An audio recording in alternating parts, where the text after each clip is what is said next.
His law, peace and love, brothers and sisters. So I was going over the Manly P. Hall, right? We'll go over that first. This all-seeing eye.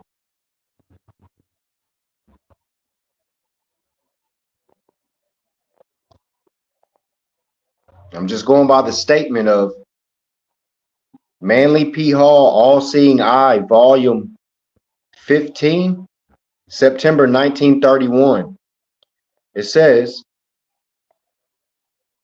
Pike confessed that as far as his research had permitted him to penetrate, the actual meaning of the curious figures had been hopelessly, and he even feared, lost.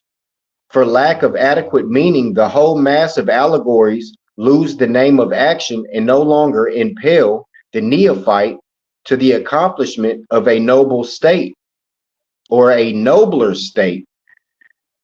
But we know truth does not change nor pass away, so it couldn't be lost forever.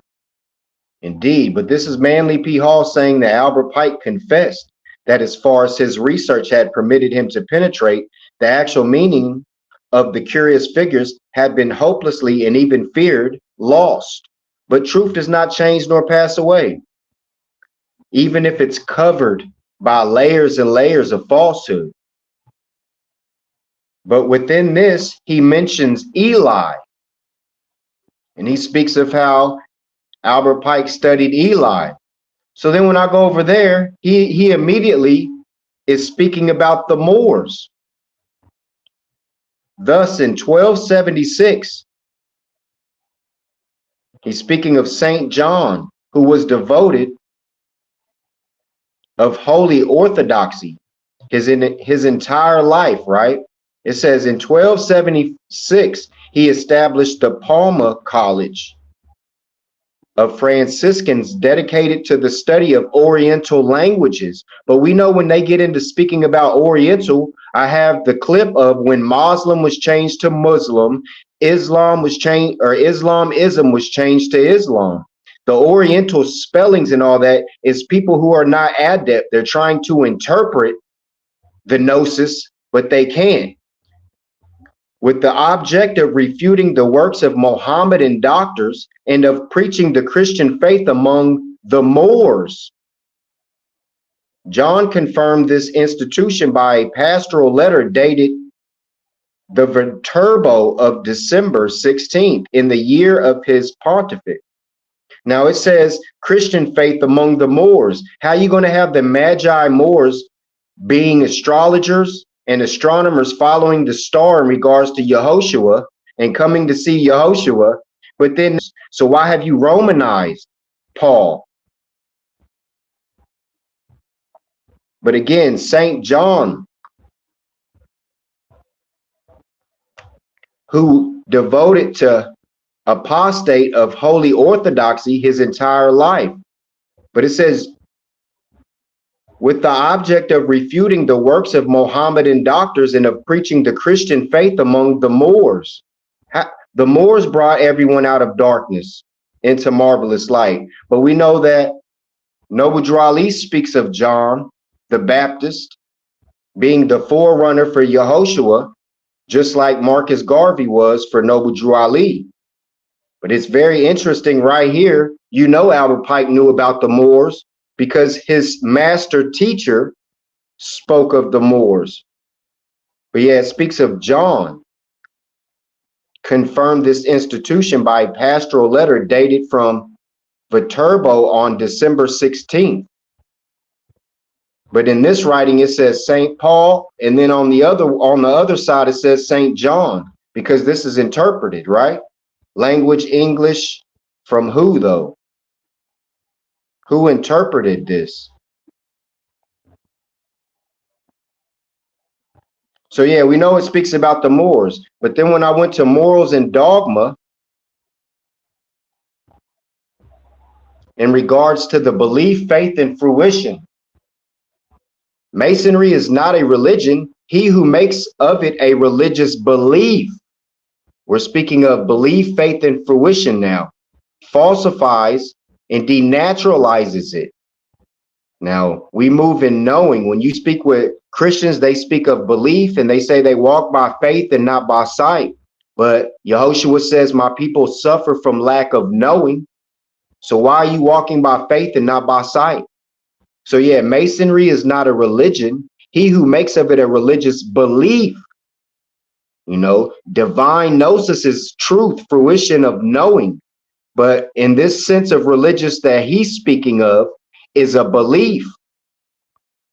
And then we know that because we'll go to Morals and Dogma, 32nd degree.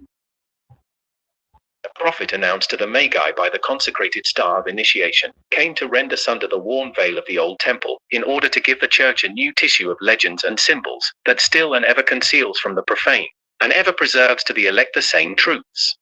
It was the remembrance of this scientific and religious absolute, of this doctrine that is summed up in a word, of this word, in fine, alternately lost and found again, that was transmitted to the elect of all the ancient initiations. It was this same remembrance, preserved, or perhaps profaned in the celebrated order of the Templars, that became for all the secret associations, of the Rose Croix, of the Illuminati, and of the Hermetic Freemasons, the reason of their strange rites, of their signs more or less conventional, and, above all, of their mutual devotedness and of their power.